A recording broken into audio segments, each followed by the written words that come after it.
আজকের ভূমিকম্পের পরে আমরা যারা বেঁচে আছি তারা হচ্ছে সৌভাগ্যবান। দেখেন 5.7 মাত্রার ভূমিকম্পের ঝাঁকুনি যদি হয় এত কঠিন, এবং এটা যদি 9 মাত্রার ভূমিকম্প হতো, তাহলে আমি নিজেও জানি না যে আজকে আমার জানাজার নামাজটা কে পড়াইতো এবং কবরের মাটি কে খুঁড়তো।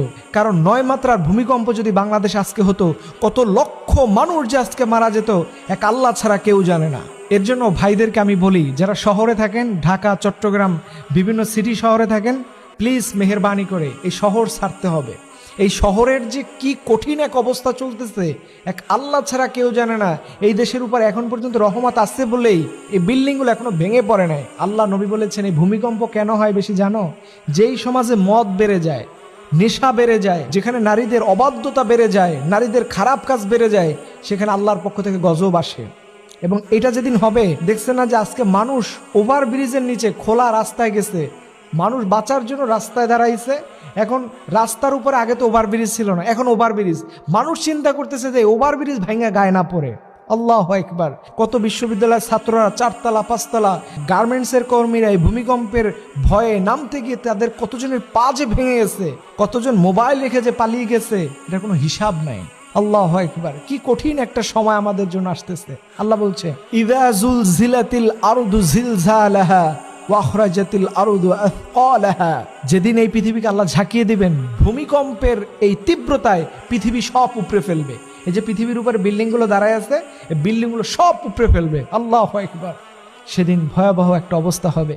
এই ভয়াবহ অবস্থা থেকে আপনাকে আমাকে যদি বাঁচাইতে চান, তাহলে অবশ্যই আপনাকে কোরআনের দিকে আসতে হবে। দেখেন, আজকের অল্প কিছু মানুষ সুযোগ পেয়েছে মাত্র ফজরের নামাজটা পড়ার, এবং আজকে কিন্তু জুমার দিন। এই জুমার দিনে কিন্তু কিয়ামত হবে। জুমার দিনে যে আজকে ভূমিকম্পটা হলো, এটা সাইন অফ কিয়ামত। এর জন্য আমাদেরকে বাঁচাতে হবে। আমরা আল্লাহর সামনে কি নিয়ে দাঁড়াবো যে আল্লাহ আপনি আমাকে মাফ করে দেন? এর জন্য এখন থেকে যতটুকু সময় পাবো আমরা যেন 5 ওয়াক্ত নামাজ জামাতের সাথে পড়ি, ইসলামের সাথে সম্পর্ক রাখি, কোরআনের সাথে সম্পর্ক রাখি। কারণ ইসলাম এবং কোরআনের সাথে যারাই সম্পর্ক রাখবে, এরা হবে সবচেয়ে সম্মানিত, এরা হবে সবচেয়ে আল্লাহর প্রিয় বান্দা। এর জন্য আসুন যতটুকু সময় পাই আমরা যেন এই সময়টাকে কাজে লাগাই। এই সময়টাকে যেন আমরা হেলায় খেলায় ফেলে না দেই।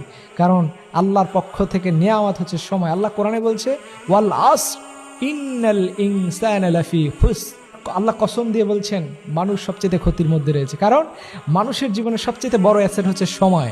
এই সময়টা যদি হেলায় হেলায় হেলায় চলে যায়, আপনি আপনার লাইফে সবচাইতে ক্ষতিগ্রস্ত হবেন। এর জন্য আল্লাহ বলছে মানুষ ক্ষতির হাত থেকে বাঁচতে চাইলে সে যেন টাইমের গুরুত্ব দেয়, সময়ের গুরুত্ব দেয়। আসুন আমরা এই মুহূর্তে আজকে থেকে আল্লাহর কাছে আমরা ওয়াদাবদ্ধ হয়ে রব, জীবনে যতদিন বেঁচে থাকবো আল্লাহ